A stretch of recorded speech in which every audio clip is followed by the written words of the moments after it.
2025년 12월 8일 깊은 밤 11시 15분이었습니다. 평온했던 일본의 밤을 순식간에 공포로 뒤덮는 충격적인 사건이 발생했습니다. 일본 혼슈 동쪽 끝 아오모리현 앞바다에서 규모 7.6으로 추정되는 강진이 발생한 것입니다. 이 지진은 단순히 땅의 강력한 흔들림만을 의미하지 않았습니다. 곧이어 일본 기상청은 쓰나미 경보를 발령하며 최고 3m에 달하는 거대한 지진의 일이 해안가를 덮칠 수 있다고 경고했습니다. 오늘은 그날 밤 아오모리와 일본 전역을 휩쓴 긴급 상황의 전말과 현지 언론을 통해 전해진 생생한 피해 상황을 면밀히 살펴보겠습니다. 정확히 밤 11시 15분 아오모리현 동쪽 해상 진원의 깊이는 약 50km 지점에서 거대한 지각 에너지가 분출되었습니다. 초기 규모 7.2로 관측되었던 지진은 곧 7.6으로 상향 조정되면서 사태의 심각성을 전국에 알렸습니다. 규모 7.6은 지구상에서 일어나는 지진 중에서도 가장 강력한 축에 속합니다. 이 재앙의 가장 치명적인 위협은 바로 쓰나미였습니다. 지진 발생 직후 아오모리현과 이와테현 그리고 홋카이도 태평양 연안 지역에까지 쓰나미 경보가 내려졌습니다. 기상청은 이 지역에 최대 3m 높이의 쓰나미가 도달할 것으로 예상했습니다. 이 높이는 해안가 저지대 건물을 집어삼키기에 충분한 위협적인 수치였습니다. NHK를 비롯한 현지 방송들은 모든 정규 방송을 중단하고 화면에 거대한 글자로 쓰나미 즉시 고지대로 대피하십시오라는 경고를 반복하며 주민들의 신속한 피난을 촉구했습니다. 밤 늦은 시간에 갑작스럽게 발생한 재앙이었지만 일본 정부와 당국은 신속하게 움직였습니다. 지진 발생 직후 다카이치 사나에 총리는 총리 관저로 향해 긴급 기자회견을 열고 재해대책본부 설치를 지시했습니다. 총리는 인명피해 최소화를 위한 구호 및 응급대책에 총력을 기울일 것을 당부했습니다. 현지에서는 NHK 방송이 쓰나미는 예상보다 훨씬 빠르게 해안에 도달할 수 있다는 메시지를 반복하며 주민들을 독려했습니다.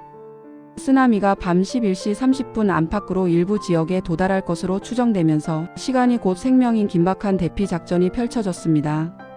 소방, 해상보안청, 자위대 등이 출동하여 쓰나미 도달 위험 지역에 대한 경계를 늦추지 않았으며 이러한 신속한 정부와 언론의 대응이 대규모 인명피해를 최소화하는 데 결정적인 역할을 했습니다. 이번 지진으로 인한 피해는 특히 진앙과 가까웠던 아오모리현 일대에 집중되었습니다. 진도 기준으로 보면 아오모리현 하치노에시에서는 진도 6강의 강력한 흔들림이 관측되었습니다. 진도 6강은 사람이 서 있을 수 없고 고정되지 않은 가구가 대부분 쓰러지는 수준의 격렬한 흔들림을 의미하며 현지 언론에 따르면 아오모리현에서 진도 6강이 관측된 것은 1996년 관측계 설치 이후 처음이라고 합니다. 현지 언론 보도를 취합해보면 초기 집계된 부상자 수는 13명에서 최대 30여 명에 달했습니다. 대부분 경상이지만 일부 중상자도 보고되었습니다. 물리적인 피해 역시 잇따랐습니다. 교통은 마비되어 후쿠시마에서 시나오모리를 잇는 도호쿠 신칸센 상하행선 운행이 전면 중단되었고 아오모리현 하치노에시 인터체인지 인근 등 곳곳에서 도로 함몰이 발생했습니다. 또한 아오모리 시내에서는 주택 화재가 발생했고 일부 지역에서는 수도 공급이 끊기는 등 생활 불편이 이어졌으며 아오모리현과 홋카이도에서만 187곳의 학교가 휴교 조치에 들어갔습니다. 이처럼 직접적인 피해 외에도 일본 기상청이 후발 지진 주의를 발령하면서 후속 거대 지진에 대한 우려가 커지자 많은 주민이 여진에 대한 불안감으로 귀가하지 못한 채 거리에서 불안한 밤을 보냈습니다. 이번 지진의 파장은 진앙지에서 멀리 떨어진 수도권까지 미쳤습니다. 도쿄 도심의 고층 아파트에서도 큰 흔들림이 감지되었다는 보도는 규모 7.6이라는 지진의 에너지가 얼마나 거대했는지를 보여주었습니다. 한편 일본 정부는 인근 지역의 원자력 발전소에 대한 안전 확인에 즉각 착수했으며 다행히 원전 시설에는 특이사항이 없다고 발표했습니다. 이는 대형 지진 발생 시 가장 우려되는 사안 중 하나였기에 일본과 주변국들에게는 안도의 소식이었습니다. 여기서 잠깐 지진의 강도를 나타내는 규모 매그너투드와 진도 SHINDO를 비교해 보면 규모 7.6은 지진 자체의 절대적인 강도이며 진도 6강은 그 지진이 특정 지역에서 사람의 느낌이나 건축물에 미친 상대적인 영향을 수치화한 것입니다.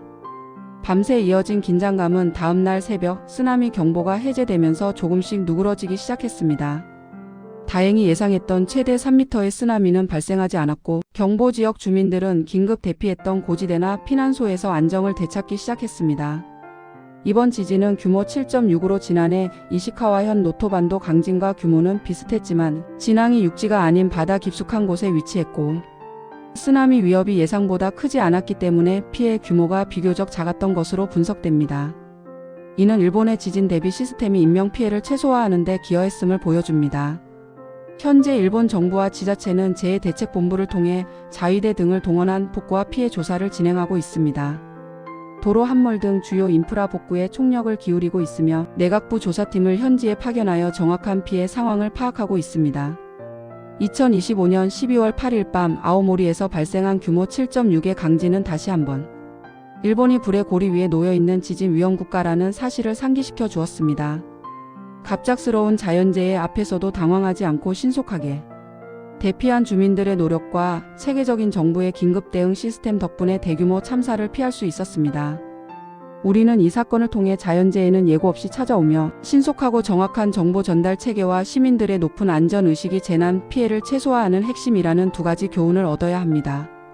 아직도 일본 동북부 지역은 여진에 대한 불안감을 안고 복구 작업에 힘쓰고 있으며 저희는 추후 일본 현지 지진 상황에 대해 추가적으로 전달해 드리겠습니다.